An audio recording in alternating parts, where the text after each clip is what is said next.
for you. KOMO 4 News starts right now. A Seattle police officer is caught on tape talking about making up evidence while two wrongly arrested men sat in jail. It's the latest shocker uncovered by a KOMO 4 problem solver investigation into the SPD's vanishing videos. Problem solver Tracy Vetter talked to the men who filed a claim against the city today for excessive force and wrongful arrest. Josh Lawson, Christopher Franklin. November 16, 2010. Seattle police arrest them at gunpoint. Their lives changed forever. I thought I was gonna die. It was the most terrifying thing I've ever experienced. Both men say they suffered facial bruises and swelling after one was kicked and the other manhandled into the pavement. But then listen to what an officer says after he takes them to jail. No, you're going to jail for robbery. That's awesome. Robbery. I'm going to make stuff up. Robbery. Here Listen again. I'm going to make stuff up. Christopher Franklin believed him. He showed me that he has the power to do whatever he wanted that night. He has a badge, and all we can do is nothing. Together, we watched the video of their arrest. I need to make this clear. Neither Lawson or Franklin has a criminal record, nor were they charged with anything after this arrest. They both work full-time and go to school. But the night of their arrest, they were here in this neighborhood near Seattle Center, several blocks away from where an assault was reported. Got beat up by a couple guys. In the 911 call, a witness described those assailants. It was two tall, skinny African Americans. Lawson is 6 foot, Franklin just 5'9", and they were wearing... I could tell that they were both wearing jeans. These are the booking photos. Lawson is wearing white sweatpants. Franklin's jeans are allowed to fall to his knees after his shoes are taken away. And at the scene, an officer pulls his hood up over his head. I felt like he was making me look like the part. I mean, these guys are guilty of being black in Seattle. Attorney Liz Ann Padula represents Lawson and Franklin. She believes if they'd been white... I think the most that would have happened with those kids, police officer would have rolled down his window and said, hey, were you guys over in this area? But Officer Brad Richardson, seen here, never questions the two about any assault. Instead, Officer Richardson makes what's called a felony stop, taking cover behind his door with a drawn gun. Now, in this use of force report, he says both men ignored his commands to stop and kept walking towards him. But Franklin and Lawson say that's crazy. There's no way they'd keep walking towards a cop with a drawn gun. We got on the ground and we froze. I was terrified. I thought I was going to be murdered in cold blood. So he says, I want to make stuff up. Yeah. We showed Seattle Police Sergeant Sean Whitcomb the arrest video. He admits the comment was inappropriate, but says the department's Office of Professional Accountability investigated this complaint and exonerated the officer. I can tell you we take them seriously, but people have to believe that. They have to trust the system. They have to trust the process. Another problem, none of the arrest is caught on tape, only the aftermath, with Lawson's angry questions of why Officer Richardson kicked him in the face. I told you I kicked you on your chest. For what? For what? I walked up for what? For more than a year, the KOMO 4 problem solvers fought to get access to SPD's video database, knowing that dash cam videos could play a critical role in citizen oversight of the troubled department. We're now suing SPD for what we believe is a violation of the Public Records Act. Our investigation uncovered, among other things, that the department had lost tens of thousands of dash cam videos. Attorney Padula contacted us, wondering if her clients were among that group. And it wasn't really until, I was able to communicate with you and your knowledge of what's out there and what the videos mean and your investigation that it was like, oh wait, there's not just one video that we don't get, there's more. The problem solvers discovered at least 3 other dash cam videos exist of the Lawson Franklin arrest, but none show Officer Richardson during the critical time period when he had Lawson and Franklin at gunpoint and later kicked Lawson. Are you going to hold officers accountable if they don't turn cameras on? We do. We actually do. Look at our OPA reports. It didn't happen in this case. Well, maybe not in that case, but there's other cases. I think it's reprehensible. To me, there's no excuse for that. We've learned that video could have been salvaged from the hard drive in Officer Richardson's dash cam system, but wasn't.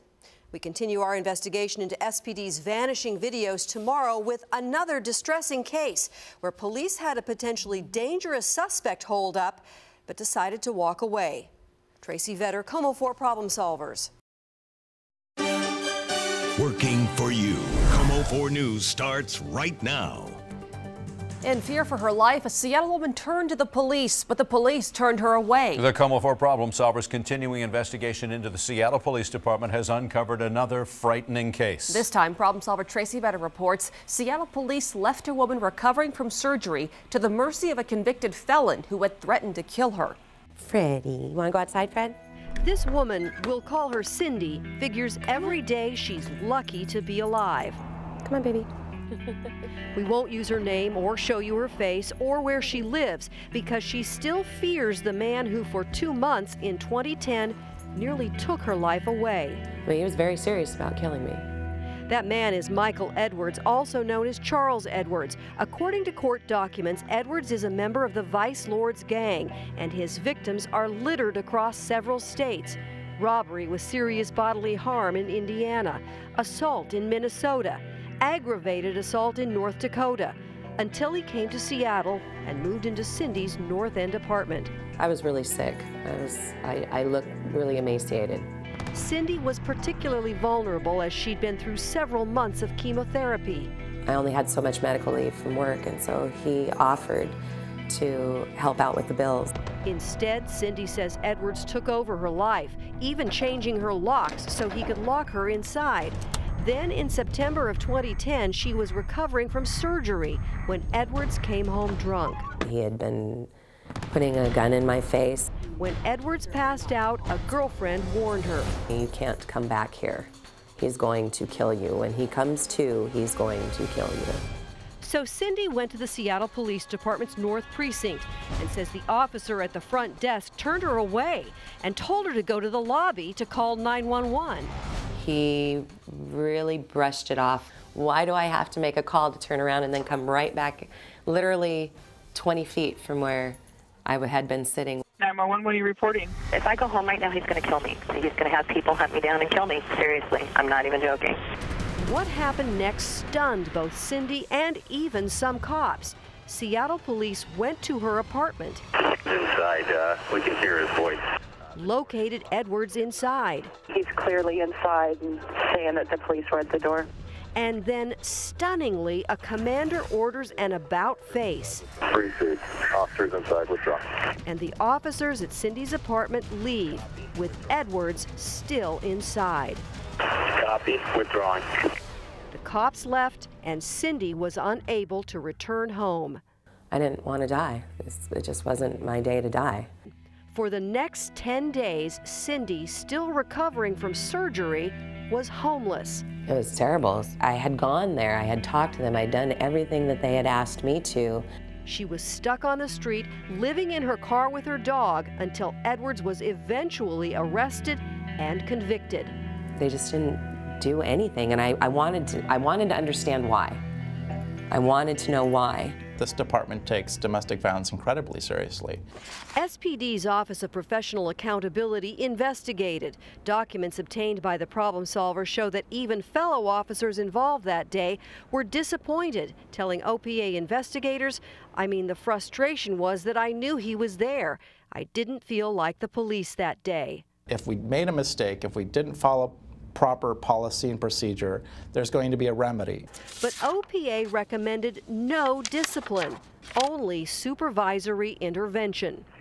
Command staff overruled, saying the commander should have used special units like SWAT to arrest Edwards rather than leave Cindy homeless. Ultimately, they recommended the lowest level of discipline, a written reprimand, for only one officer involved. That makes me very mad. The Department of Justice has criticized SPD's Office of Professional Accountability for just this kind of outcome, saying it too often uses supervisory intervention, which does not go into an officer's personnel file. We're still waiting for SPD's response to the DOJ report. Tomorrow, we look at a shocking case where Seattle police actually show their dashcam video to a guy's boss and risk him getting fired. I'll have that part of our investigation tomorrow. Tracy Vetter, Como 4 Problem Solvers. Working for you. Como 4 News starts right now. Seattle police are on the hot seat again. This is ridiculous. This is over the top. There's no reason for you to pull your gun out. The problem solvers uncover shocking accusations of harassment, racial bias, and more. For the past year, the Como 4 problem solvers have uncovered case after case of questionable conduct by Seattle police officers caught on tape. And tonight we show you a chilling case of the type of simple traffic stop that could happen to any one of us. Only this time, the dash cam video is shown to a man's boss, jeopardizing his very livelihood. Problem solver Tracy Vetter has the story. This is Kewan Miller, assistant basketball coach. This also is Kewan Miller, a security officer at a Seattle public school. That's all going to be based on your cooperation from here on out. And this too, Kewan Miller, stopped by police for allegedly not wearing his seatbelt. Miller, who has absolutely no criminal history, says he's been stopped by police time and time again, simply based on the color of his skin. It brings back the first time, the second time, when I was a teenager, when I was 22. It brings all those times back. As a result, Miller says he suffers from anxiety, prompting him to get out of his car while waiting for Officer Marianne Unger to write a ticket. Sir, I need you to sit back in your car. Sir, you can come listen to me. I'm not getting back in the car. Why are you not getting back in the car? The problem solvers reviewed SPD's dash cam video. Miller is clearly agitated, but never threatens or moves towards the officers. He does try to explain. I just told her the same. I'm going to tell you the same thing. I have anxiety. It didn't help that as a security guard, he was carrying a rifle shell that a teacher had found at school the day before. That also put police on alert. Miller says he tried to explain all that, and the officers knew he worked school security. I told her the bullet was in my wallet because I was taking it back to school. But when another officer shows up with a drawn gun, and then a third and a fourth officer... This is ridiculous. This is over the top. There's no reason for you to pull your gun out. Miller believes the audio at the end of the video makes it clear why this simple traffic stop so quickly escalated. I tell you, he scared me from the very get-go. He scared me from the very get-go. That was the problem. Because I'm a large black man, just no ifs, ands, or buts. Miller would have chalked this all up to experience, except just 5 days later, he's pulled over again for allegedly not wearing his seatbelt. And this happens to be the same woman on the same hill with the same other two officers. Like, you're kidding me. This is, no, now you're harassing me. But Miller was wearing a seatbelt and this time stays in his car throughout the stop. Even though Miller got no ticket, the officers immediately go to his school and show his boss their dash cam video. Not of that day's stop, but this video from 5 days earlier, when Miller gets out of the car and is frisked. I didn't even get to see the video, and you showed my boss. What is the purpose of that? Como 4 News is suing SPD after the department denied our requests for other videos similar to Miller's stop. Citing privacy laws, SPD has denied us copies of any videos less than 3 years old. Yet these officers didn't hesitate to show damaging video to Miller's boss, jeopardizing his job. I feel like a traffic infraction potentially could have got me fired. And I still have a mortgage, I still have kids, and that's just not okay. We owe it to the community to do the best job we possibly can, but ultimately, there's going to be instances where things aren't done perfectly. Police spokesman Sergeant Sean Whitcomb says when the department doesn't get a call right, the public should have confidence that the Office of Professional Accountability will act. And in this case, the two officers, Unger and Nelson, were investigated and received reprimands for showing the video to Miller's boss. For discipline to be effective, people need to learn from it. So it's not always the amount of discipline, it's how well the discipline was imposed. Miller believes the majority of SPD officers do a good job. He works with them in his position as a security guard and wants to maintain a good relationship. Right is right, wrong is wrong, but again, we are all in the same community. Nelson, Unger, we're all in the same community, and I think we got the same goals. We are still waiting to see if the department will encourage our efforts at improving oversight by making more dash cam videos publicly available. Tracy Vetter, Como 4 Problem Solvers.